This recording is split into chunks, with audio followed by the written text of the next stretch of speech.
Today on Flashpoints, NSA whistleblower Thomas Drake blows an information hole through RussiaGate as Flashpoints Special correspondent Credico is compelled to testify before Congress. We're going to take a close look at that story today.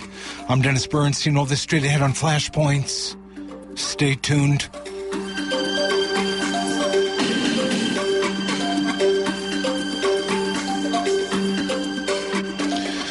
And you're listening to Flashpoints on Pacifica Radio. My name is Dennis Bernstein. This is definitely a story that we are quite concerned and we're very close to. Let me tell you who's joining us today.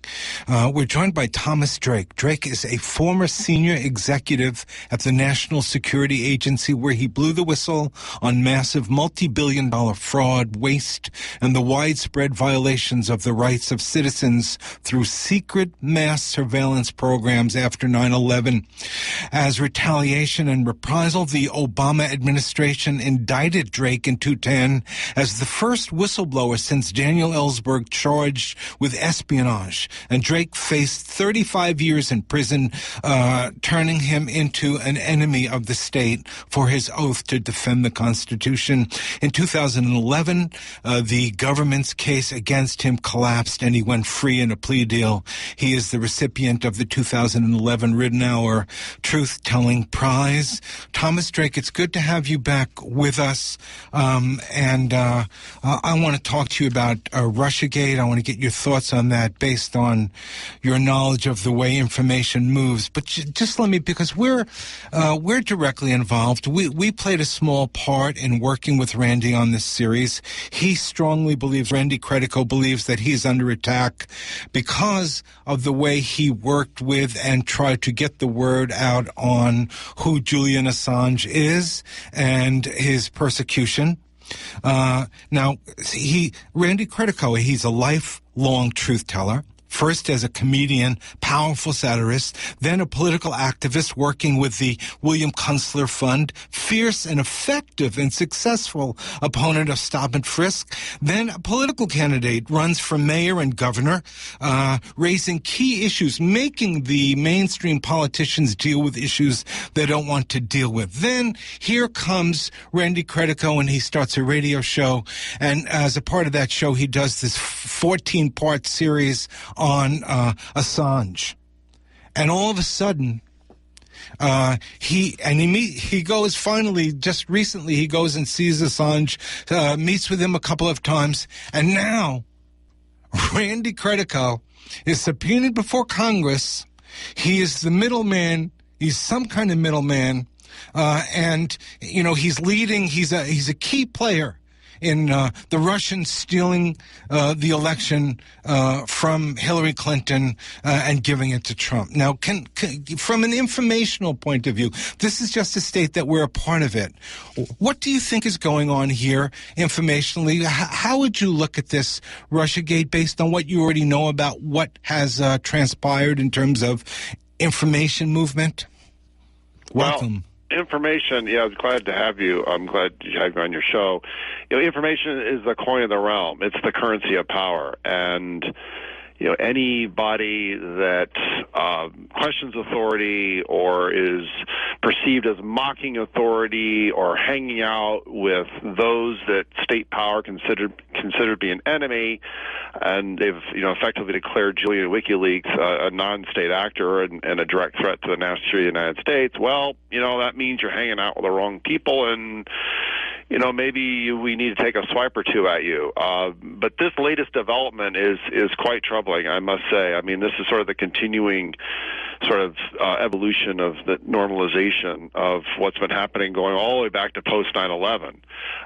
But to have a political satirist, to have someone who has worked in the media, someone who has taken up the cause, and I'm coining the documentary was done on him a few years ago, his 60+ spins around the sun. He reminds me of sort of a modern day, 21st century Diogenes. I mean, it's, he's in the court, He's in the marketplace. He's confronting authority, and they're questioning their worthiness, and when they're corrupt, calling them out on it. And yeah, you've got the House Permanent Select Committee now issuing a subpoena to depose him in a couple of weeks. It's quite a development, and I think this is. I think there's some who think somehow he knows something, and it also sends a message. I mean, the critical thing for me is Randy has lived the First Amendment, free speech, one self-expression. I consider him he's a political artist as well. This is really chilling. It's really the continuing attacks on who we are and our ability to freely express and associate. And it's a double whammy for Randy in terms of the First Amendment self-expression. The freedom of speech is so fundamental to the First Amendment, but also the right to bring grievances. You've got the ability to bring redress of grievances against the government. But the double whammy is that he's also, as a media figure, hanging out with the wrong media figure in the eyes of the United States government. All right. Again, you're listening to Flashpoints on Pacifica Radio. That's the voice of Thomas Drake, former senior executive at the National Security Agency, and a whistleblower. And I want to step back for a moment, if we could, Thomas Drake. I'd like you to say a little bit more about what your work was and what you tried to do in terms of your expose, just to set that up. And then I really would like you to sort of consider the bizarre nature and the craziness, if you will, if you see it that way, of trying to take somebody like Randy Credico and put him at the center of a controversy in which you got two committees and a federal prosecutor investigating Russia's overthrowing, undermining a U.S. election. And here is Randy Credico. So talk about your own experiences and then think about this out loud for us. Well, I mean, my own experiences, are quite telling in terms of how far would the government go to try to destroy one's life. I mean, I can certainly identify with Randy in a number of areas. The attempt by the government to silence me was extraordinary. I mean, they did not like someone speaking truth to or about power, and so they had a number of quivers in their number of arrows in their quiver. They had a number of quivers on standby with even more arrows, and they threw everything they had at me, all because, I committed the truth. I spoke up about abuse of power. I spoke up about the mass surveillance regime. I spoke up. And here's the crime. The crime is that I ultimately did make a fateful choice to go to the media. And by going to the media, that was my sin. I wasn't supposed to go to the media and say anything about power and abuse of power, even though I was doing so in the public interest. And even though I was doing so under the protection of the First Amendment, both within and without, didn't matter. Didn't matter at all. And the kicker is, I was a source, truth teller, and a whistleblower. And so the government obviously was not just coming after me, but they're also sending a really chilling message to the media. If you print this, you're also under their gun. If you publish anything based on your conversations or any information that was provided to you by the whistleblower, truth teller, we don't like that. What would be now getting to the the moving of information, the emails, the sort of at the core of this story? You've heard the charges over and again that this was a Russian hack, What are your thoughts now on this subject? Was it a hack? Was it a leak from the Democratic headquarters? I mean, what was the source? Really, let's trace it back down as best as we can. Well, this is what's interesting. In this hyperinflated, politicized environment, it's extremely difficult to wade through the massive amount of disinfo on all sides. It's not just both sides, it's all sides. Nation states routinely, especially in the modern era, especially in the digital age, with the technology at hand, and through other proxies, the United States certainly does it, as well as other countries, including Russia. It's not unusual for countries to, be quote unquote seeing how far they can go, or engaging in political activities, right, in terms of their own intelligence services or their cutouts. The problem here is what's the ground truth? That's the real challenge here, is trying to figure out who the players are, whose ox is being gored, who is the ox, and who's doing the goring. You've got a president, from all accounts, was duly elected. Contrary to a lot of others who didn't want him. I mean, both candidates had extraordinarily high negatives. I think Trump himself was actually quite shocked that he won. I don't think he was actually expecting to win, but he did. He's now the president of the United States. You probably couldn't write a better Hollywood script in terms of Made in America. And now you have Mueller investigation, an extraordinary investigation. As a special counsel, you've got the permanent. This is where the subpoena on Randy, signed by Devin Nunes. I actually thought he was supposed to recuse himself from the House investigation, but at least it looks like his signature on the subpoena. They're conducting their own investigation, and where are all the roads going to lead? There obviously are those who want it to be Russia's behind it all. There's others who obviously don't want it to be Russia. Is it one or the other? I think in some ways there's a false dichotomy. And, even my own network, there's those that I've taken issue with in terms of, proof that's been offered up in terms of it absolutely was an insider job. Maybe it was both. Look, the U.S. intelligence community hasn't done itself any favors. The ICA, their assessment, which is really a glorified opinion, it provides no proof either. In terms of allegations that the Russians hacked the election. We do have the evidence that was disclosed by Reality Winner, which would indicate that, assuming that is allegedly from a Reality Winner through the Intercept, from all accounts, is that maybe there was some interference. Maybe they were attempting to intrude.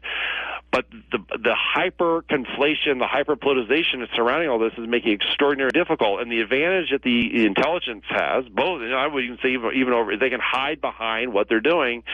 They don't actually have to tell the truth. They can actually shade it. They can influence and shape it. And this is where information as currency can be used but you politicize information and use it as a weapon, against your opponents or to score points. But we are in a hyper-partisan environment right now about all of this. And Randy, here he is finding himself caught up in these investigations by virtue of having, been a media figure. He still is a media figure. It's just extraordinary that, he had his own show, then ended up being fired, and then by virtue of association and hanging out, quote unquote, hanging out with Julian, apparently, that's a mark against him. I certainly know what it feels because I was accused of the same thing. I was hanging out with the wrong people. I wasn't, I was talking out of turn. You're not supposed to talk about what goes on, inside NSA, even with our own, ironically enough, even with the oversight committees. We're just in this extraordinary period in which, some are even hoping, they want Trump to disappear. They want Trump to resign or attempt to force him out or even impeach him. It's part of this is just pure political theater. This is every night, every day you wake up. Hey, what's the latest tweet that the president sent out? People are hanging on to his tweets now. Well, I guess it's now policy because the president says so. Because he tweeted it out, it makes it so. And it's interesting, of course, because this president has a lot that really could seriously be investigated, and people could, reporters could do the hard work in terms of financial investigations and all that stuff. And then it would be, I would like to know about his history. But what's going on here, as Randy says, feels like Joe McCarthy's back all over again, and now it's his name is Schiff, and he's back in Congress. I would like to ask you, Thomas Drake, because of your background and your revelations around the incredible international surveillance state in which all of us are vulnerable. What role do you think Julian Assange has played in terms of unmasking this? And do you think it's significant, as Randy significant. does? I mean, you're talking about the fearlessness of Julian and WikiLeaks publishing information about those in power. Obviously, he has to rely and depend on information that's given to him, and then making it available for all to see, including those in power. It's ever since 2010, in particular, the collateral murder video, largely attributed to Chelsea Manning. And you have major media across the world who, more often than not, are more than willing to pick up on any of the newer revelations that come out from WikiLeaks and then publish them themselves. Some cases, going back, some of this has been done actually in partnership or in concert with other media outlets. But this is the role. Information wants to be free. I've said that myself in different ways and in different fora. It's very difficult to keep secrets anymore. And obviously there are those who wish to keep secrets. I mean, look at Trump himself, right? Trump, obviously does not want his business interests fully investigated. And you can argue that what he did before he became president is off limits, or is it? I mean, why weren't people investigating this before? He's extraordinarily protective of his businesses, and yet there are major questions in terms of funding. There's major questions. I mean, he's essentially lived off, and he said it himself. You go back and actually listen to how he conducted his business. It was essentially playing the game of debt-laden finance and other versions of debt financing schemes.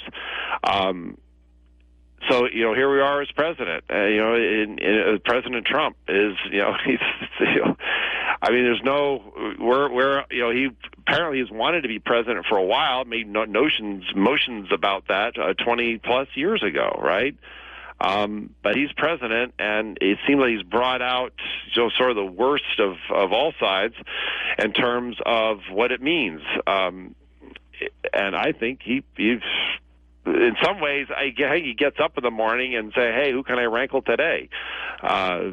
Who's playing the fool here?" I mean, I've called him in the past. This is political theater, but he's a carnival barker, and it's all under the big tent of his own making, right? And he gets to play the fool on his own stage, right? It's like he is his own court jester as president. But he's president, and so this is not a Hollywood show. This is not some version of West Wing, right? This is for real, and there are real issues and real things at stake. And if it all becomes political theater, then where are we going? In terms of who we are as a people and even as a body politic. Right. But here, you got people caught up. I mean, Randy is caught up. I know what it means to get caught up in these kinds of I mean, it's real because they want all his documents. They want all his papers. Of course. They want evidence. But it doesn't matter. They want evidence. They just want it, right? I mean, this is sort of they wanted. They came to my house. They took everything they could find. It was it had any possible value. It didn't matter what ultimately was true or not. It's just the fact that they could, and then use that, frame that. I mean, Randy has rights, right? You can be subpoenaed, right? You make an appearance. He's got lawyers. I'm sure the lawyers are giving him the best possible advice under the circumstances. This is not a court of law, but it is, it's a second branch of government. And he can, as others have, you do have the right to invoke the Fifth Amendment. It is a right under the Constitution. Some people choose, to go and say whatever's on their mind. But in this environment, the truth doesn't really matter. That's part of the problem here. It's the concern. What is the truth? But then the irony is why Randy has the truth on his side. So, I think he'll have his day in court, but he's going to have his day, assuming he still shows up, he's going to have his day for a deposition with the House Permanent Select Committee on Intelligence. Let me ask you this now. I mean, it looks like, the folks coming out of Congress, the sort of the Russia Gators, let's call them the Russia Gators, trying to corner Randy. Randy has a way of speaking truth to power. He has done this his whole life. Who knows what he'll do, but he's certainly not going to be idle, whatever he does. And we'll see that. But what do you think our role is? I mean, the people's role. What do you think the corporate press, the press, should be saying about instead of calling for the indictment of becoming prosecutors for the state? What would be the role of the press in the context of resisting this and finally saying no to this kind of witch hunting Congress? Yeah, well, that would, ideally, yes, if you want to. But I mean, I'm not going to mince words in terms of the press is huge. They amplify just about anything that they focus on, right? By virtue, and especially in today's, you're talking about 24/7 in-your-face social media. And many of these things break on social media or get amplified on social media beyond just what you might see. I mean, most of even the mainstream media is publishing directly to their web pages, and even interviews are being direct. I mean, this has been this way for a while. It's just that it's even more persistent. So the cacophony of all that noise, you have to get behind it. See, it's not just what you see, but you have to ask why. You've got to get behind it and ask why. What is the intentions? What are the intentions here? What's driving this? I believe there are still enough, independent. But it's harder to find them, independent journalists and reporters who are, in fact, doing sort of the longer term. They're looking further and deeper in terms of sort of the currents here, not just what you see, the waves on top, but the currents. And what's the intermediate and longer term risks, or also the intermediate and longer term realities that are emerging. But there clearly are those who are hell bent to make life as difficult as possible for the current president, and there are those obviously who are going to defend him to the hilt for all the political reasons that many have already cited. I mean, just look at a certain senator from South Carolina, right? Who talking about Trump being a clown, and now he's defending Trump, right? Because he's the head of the Republican Party, and you got a Republican majority. I think the risk, this all devolves into just us being spectators, and everything just plays out on the stage, and everybody is waiting for the next shoe to drop, and it seems like there's more than a few pairs of shoes still ready to drop on the stage. And it's like, well, okay, when will that prop come out, or when will that shoe drop, and where's it going to drop from? Is it going to come from under, or is it going to come from the rafters? I mean, this, it's an extraordinary set of events that have led to this. I was not surprised at all that Trump won. I had actually told people privately, and even in some of my own appearances, look, people were a significant percentage of the American electorate were looking for something different. And I think some people said this is different, and other people have legitimate beefs and gripes with the two-party system. And although he was, the candidate for the Republican Party, when they got themselves, into the voting booths, like, hey, I'm going to pull the lever for him. What the heck? Why not? Well, I mean, if you consider the content of those emails,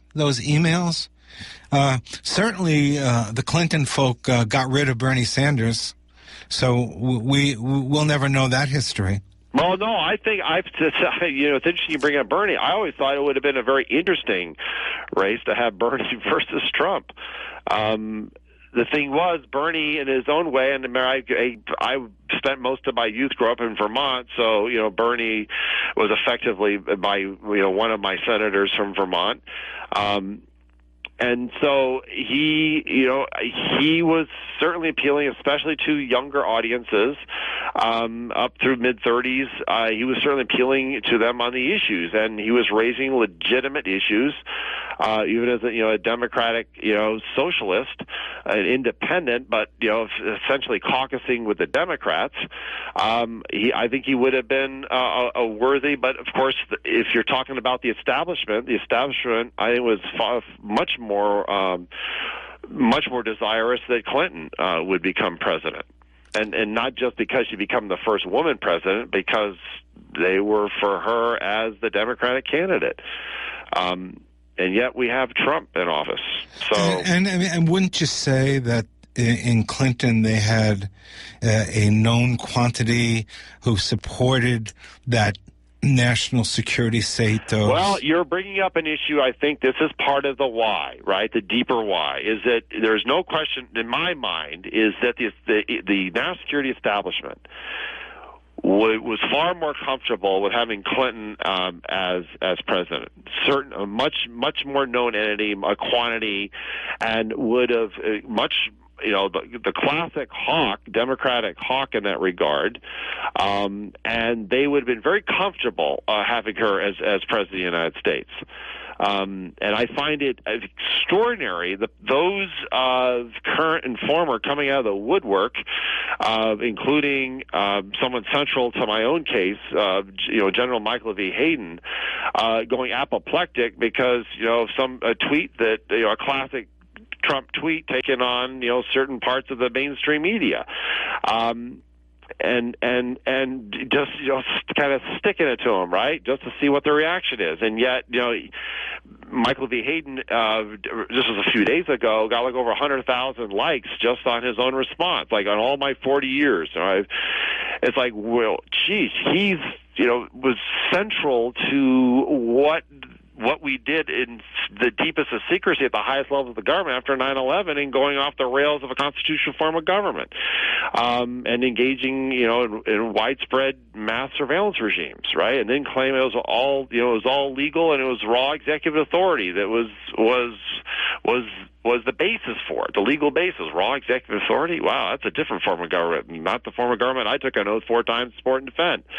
And yet you now have this really interesting dynamic where the national security establishment is effectively undermining a duly elected president of the United States. Now, I recognize Trump is vulnerable. I recognize that there are he seems to have a very difficult time picking good people that can actually work in the best interest of the country. I mean, just the litany of those who have certainly been brought forward that we know about, right? But these types of investigations, all right, if history's any guide, often become highly politicized. It's very difficult to keep them going in a different direction.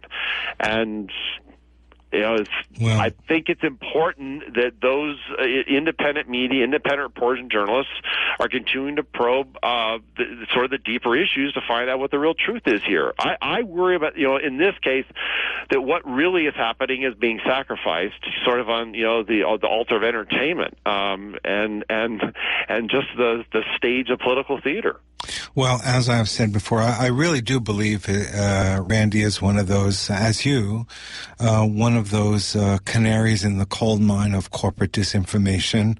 I think that, we have to add to the military-industrial complex, the military-industrial media complex, because they've become a part of this messaging system, and it's really hard, but there is a lot of power in the alternative media, and we see a lot of amazing reporting, but here we are, and we're facing this kind of what Randy considers a McCarthyite operation, and we're going to need some brave people to stand up and say no, and sort of lock arms with folks like Randy Credico. No, because there's a much bigger issue. I mean, Randy what's happening to him right now is symptomatic of this larger trend. Is that if you speak truth to power, if you dare go in, to the Commons and hold up a mirror, power generally doesn't like it. They just don't.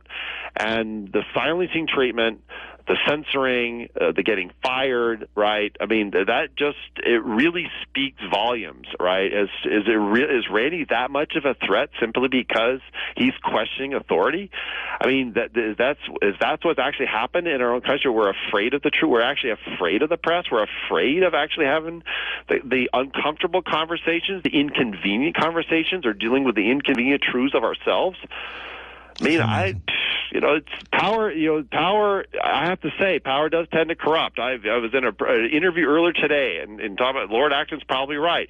I mean, just look at the major figures across the landscape. You name it, political, media, all right, and all of all of the allegations, and I believe them, right, in terms of sexual assaults and abuse of others simply because you can get away with it. I mean, many of these people make tremendous amounts of money. What some are calling, the Weinstein effect is certainly taking hold, and yet that in itself is important as that is in getting it out on the table, right, in terms of sort of the undergirding of our own patriarchal society. Where all it comes from. I mean, look, women didn't even get the right to vote. It's about time, we have to actually liberate them from the men now. Well, we're right up against the clock here. I want to thank you, Thomas Drake, former senior executive at the National Security Agency, a very courageous whistleblower who had some very tough times, but did tell the truth, did speak truth to power. And we thank you for the good information and for your kind words today. Well, thank you, but I'm with Randy, and it's we the people, and we just keep holding up the mirror. That's the job. It's what we're all about, right? And it's all about what future do we want to keep. Indeed, and Randy stands for that kind of life. He's an example. His life is an example of that. We thank you for joining us again, Thomas Drake. Be careful. Talk, it's action. It's actually it's being who we are for each other, and taking care of each other as well. Indeed. Thank you. Appreciate it. You're welcome. And you're listening to Flashpoints on Pacifica Radio. We're going to have to go back to the economy here.